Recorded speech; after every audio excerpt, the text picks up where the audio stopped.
And ito guys, this is the energy of good luck, good fortune, and swerte, no? So parang sinasabi dito na itong mga bagong opportunities na to guys, these are all opportunities mga kapiksi, bago, no? Itong mga bagong opportunities na to guys, maaaring ito magdala or maaaring magsimula yung magandang pasok ng swerte sa buhay nyo mga kapiksi. So i-mind nyo yan guys lahat.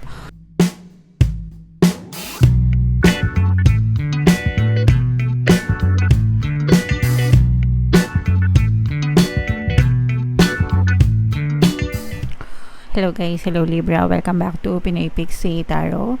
Ang pamagat ng episode natin for tonight is Lionsgate season or Lionsgate reading para ngayong Lionsgate season. Ang Lionsgate ay nangyayari tuwing Leo season mga kapiksi.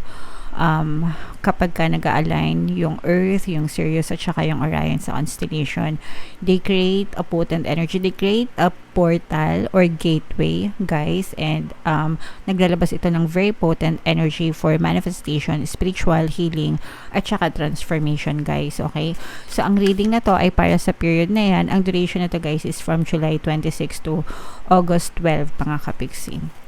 So, unahin natin tong deck na to guys. Tingnan natin yung mga mensahe or mensahe sa inyo ni Universe ngayong season. Things are about to get really juicy. Wow! So, grabe. Napakaganda nito mga kapiksi. Pag sinabing juicy, maganda, masabaw, di ba? Mablessing, mabiyaya. Yun yung ibig sabihin ng juicy. Ibig sabihin nito, things are turning around para sa ikabubuti mo, sa ikagaganda ng sitwasyon nyo.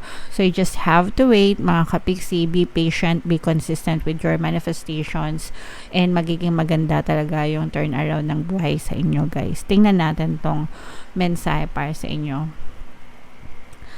A little heads up on an addiction that afflicts all, really old souls.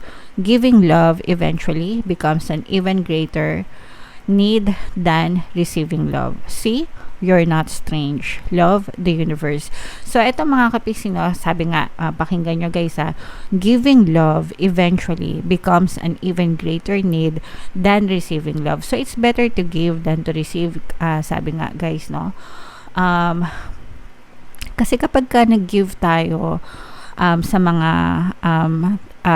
tao, 'di ba, sa mga kapwa natin dito sa mundo, si universe yung magbabalik ng blessings guys sa atin. Okay, so i-example ko lang yung recent na nangyari sa amin kasi 'di ba nagkaroon ng bagyong Karina, mga kapiksi. So nung nagkaroon ng bagyo dito sa lugar namin, may mga portion, may mga ano dito na binaha, no. So pero meron ding mga portion na hindi pinasok. Binaha kami guys, no? Binaha kami pero hindi siya pumasok sa loob ng bahay namin. Pero dun sa iba naming kapitbahay, dito lang same block, pumasok talaga sa bahay nila hanggang tuhod, ganyan. So, after ng baha, naglimas, ganyan. Pero sa amin, hindi siya pumasok. Tapos, syempre, during baha talaga ng mga ganong pagkakataon, tumutulong tayo, no? So, merong ilang mga kapitbahay na nagpunta sa amin para yung parang temporary evacuation. Kasi ganoon naman talaga dito sa block namin, guys. Kapag tuwing may mga ulan na malalakas, mga ganyang habagat, talagang kung saan pwedeng tumuloy, nakikituloy para hindi. Kasi nga, yung mga nangyaring bagyo like Ondoy, Ulysses, diba? Talagang tumataas yung mga tubig. So, mga temporary evacuation. Tapos, after nung bagyong Karina, nagkaroon ng bigay ng ayuda. So, hindi na kami nakisali dun sa bigay ng ayuda. Kumbaga parang paubaya na lang dun sa mga talagang pinasok ng baha yung tubig. Pero, since naging mabait kami, binalik sa amin ni universe talaga yung blessing kahit hindi namin hinihingi. So in short, meron dumating sa amin na ayuda kahit hindi kami nabigyan ng stub, kahit hindi kami nanghihingi, ganyan-ganyan. So parang sabi ko nga sa inyo guys, si universe yung magbabalik sa inyo ng blessings kapag kayo ay kawang-gawa na tumutulong sa mga nangangailangan or sa kapwa nyo rin, mga kapiksi. So, wag niyong hahanapin na kapag tumulong kayo is ibabalik nila yung tulong sa inyo. Hindi ganun. Kasi si universe ang magbibigay ng tulong pabalik sa inyo ng mga blessings, mga kapiksi. Kaya, it's very important talaga na magkaroon tayo ng mabuting puso and tumulong tayo sa kapwa natin sa abot ng ating makakaya, guys. Kasi si universe talaga ang magbabalik ng blessings sa inyo kahit hindi nyo inaasahan, guys. Okay? So, comment down below if naintindihan nyo yung message na yan para sa inyo. Sinample ko lang yun, guys. Pero nakakatawa kasi talaga na ma-experience na binabalik ni universe yung blessing sa inyo. So, tingnan natin yung ganap sa inyo ngayong Lionsgate season. Shuffle ko to, guys. Habang sinashuffle ko to, panoorin nyo muna yung video natin regarding sa ating paano mag-manifest ng abundance video course. Kapiksi, sawa ka na ba sa mga struggles at hirap sa buhay mo? Masipag ka ba at masikap sa buhay ngunit hindi ka pa rin umaasenso? Ilang beses ka na bang nag-attempt mag-negosyo at mag-invest pero palagi ka pa rin nalulugi? Sa pagkakataon na ito ay maaaring may subconscious beliefs ka na nagiging balakid sa iyong pag-unlad at pagyaman. Introducing, paano mag-manifest ng abundance video course. Dito ay matututunan mo ma-overcome ang mga balakid mo para tuluyan ka ng umunlad, umasenso, sumagana, maging matagumpay, successful at maswerte sa iyong kabuhayan, pera, trabaho, negosyo sa labi at kaperahan ng bonggang-bongga. Dali, mag-send na ng email sa pinoypixie@gmail.com at simulan na ang iyong pagyaman ngayon.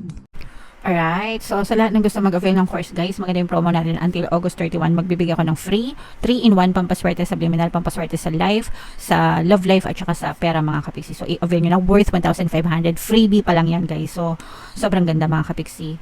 And meron din tayong bagong course, paano mawala ang third party at magkaroon ng harmonious na relationship para mawala yung mga kabit ng mga jowa nyo, guys. 30% discount until August 31. So, i-avail nyo na, mga kapiksi. Sobrang ganda. So, Libra, guys, kayo ay represent ng King of Swords. Ito yung ating Leo season na energy, mga kapiksi. Sobrang positive ng energy nyo, guys. Meron ditong presence ng fire signs, Aries, Leo, Sagittarius. For some of you, maaaring may fire element kayo sa inyong natal chart or you may be dealing with a fire sign, mga kapiksi. Ito, guys, these are new beginnings, mga kapiksi. Sa pera, sa investment, pati sa love, mga kapiksi. Okay? Sa negosyo, pwede rin, mga kapiksi. Pero nakikita natin na parang magsisimula ka ng bagong chapter, bagong changes, bago changes, no? Mga pagbabago. Parang bagong simula, no, sa kabuhayan mo. Parang for some of you, no, parang pwedeng reset ito. Mga kapiksi, reset ng buhay mo. Pero ito yung mga parang inaalaw, parang bukas ka na, no? Pagsabay ng parang pagbubukas ng portal, Lionsgate portal, parang ikaw din bukas ka sa pagtanggap ng mga bagong opportunity, bagong pagkakataon. Parang ini-invite mo, no? Iniimbita mo na pumasok yung mga magagandang pagbabago and changes sa buhay mo. Wini-welcome mo sila sa buhay mo. And parang nararamdaman ko rin kayo, Libra, na parang nagkakaroon din kayo ng pagbabago sa mga mindset nyo, sa mga isip nyo. Parang gusto nyong bumago yung buhay nyo and nagsisimula na rin magbago yung mga habits nyo, mga kapiksi, for the better. So, maganda yan, guys, pagpatuloy nyo yan. For some of you, maaaring may mga bagong kontrata, bagong pirmahan, guys, no? Kung kayo ay mga nagnenegosyo, parang feeling ko mga nagre-renew kayo ng negosyo o kaya naglalakad kayo ng mga bagong business, ganyan, di ba, pagka nagbi-business, nilalakad yung mga permits, nilalakad yung mga requirements, 'di ba? So parang ganoon, masyado kayong busy sa paglalakad ng mga requirements para sa bagong simula na tatahakin nyo sa inyong kabuhayan, mga kapiksi. And very exciting and very parang naglalaban yung energy nyo ng parang you feel young at heart. Parang bata, 'di ba, na 'di ba pag bata ka, excited ka, ganyan, kung ano yung mangyayari, pero at the same time yung maturity nandoon kasi matured naman yung pag-iisip mo, no? So nandoon yung maturity mo sa pagharap sa mga responsibilities, sa pagtataguyod ng iyong kabuhayan. So maganda 'yon kasi nababalance nyo, guys, yung inner parang childlike energy nyo and adult-like energy. So, parang nababalanse nyo siya, mga kapiksi. Okay? And ito guys, this is the energy of good luck, good fortune, and swerte, no? So, parang sinasabi dito na itong mga bagong opportunities na to guys, these are all opportunities mga kapiksi. Bago, no? Itong mga bagong opportunities na to guys, maaaring itong magdala or maaaring magsimula yung magandang pasok ng swerte sa buhay nyo mga kapiksi. So, i-mind nyo yan guys lahat. Sa comment section, my new beginnings, new opportunities, new changes, mind, good luck, good fortune, swerte, no? So, i-mind nyo yan guys lahat sa comment section. Napakaganda. Ayan, no? New beginnings talaga. Yung iba sa nyo guys, parang nakikipagsapalaran kayo. Parang, yung iba sa nyo guys, parang feeling ko, naka-experience na kayo ng pwedeng failure or multiple failures, pero hindi pa rin kayo nag-give up, hindi pa rin kayo nagsasawa guys. And yung kasabihan na try and try until you succeed, yun talaga yung parang motto nyo. And okay lang yun guys, kasi ganoon naman talaga, pag di kayo nag-succeed ngayon, edi try ulit, di ba? Malay nyo, sa next time, dun na kayo swertehan talaga mga kapiksi. For some of you guys, nakikita natin na yung iba sa inyo maaaring magbakasyon, maaaring mag-travel for healing. May kasamang healing itong bakasyon na to guys, kasi parang gusto nyong makalimot at saka recharge na rin. So healing at saka recharge. Kasi baka napapagod na kayo. Sabi ko nga, you have a lot of obligations. So, napapagod na kayo. So, kailangan nyo talaga mag-recharge mga kapiksi. And you are also surrounded by loyal people, loyal friends, loyal family, loyal relatives, no? Talagang nararamdaman nyo guys yung pagtulong ng mga tao sa paligid mo until such time na kaya mo nang tumayo sa sarili mong mga paa, especially pagka bago, no? Kasi nga, diba sabi ko sa inyo, yung iba bagong trabaho, bagong negosyo. So, parang inaalalayan din kayo. Lalo na kung medyo bata-bata pa kayo, guys. Parang inaalalayan kayo ng parents nyo.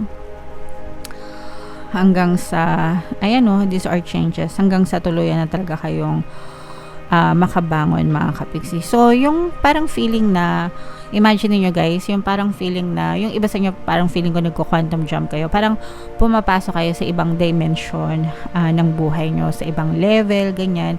So, parang dati, nandito ka na, na-try mo na lahat dito, naubos mo na exhaust mo na. So, ito naman, panibagong daan. Parang ganun, mga kapiksi. Okay?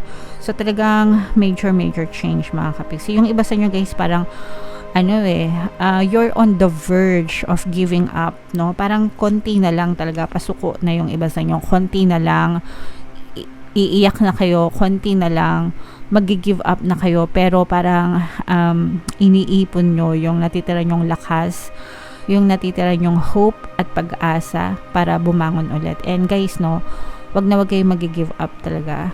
Sabi ko nga sa inyo, yung borrowed line, favorite ko talaga yun guys. Dun sa movie ni Mark Wahlberg, Fathers 2. Sabi niya, nasa Netflix yun guys.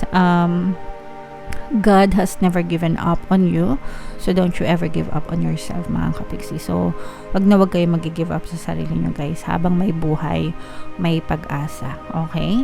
So, comment down below guys. Ito, i-mind nyo talaga to. Mind, mga swerte, magagandang pagbabago, changes, travel, yan, healing, no? So, i-mind nyo talaga yan guys.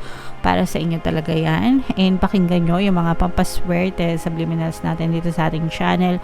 Makakatulong talaga yan sa inyo guys. So, nilagay natin yung playlist dito. Pakinggan nyo mga kapiksi. And ito naman yung ating success stories ng paano mag-manifest ng abundance video course.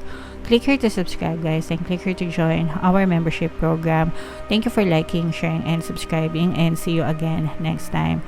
I love you all guys. Have a nice day. Bye bye.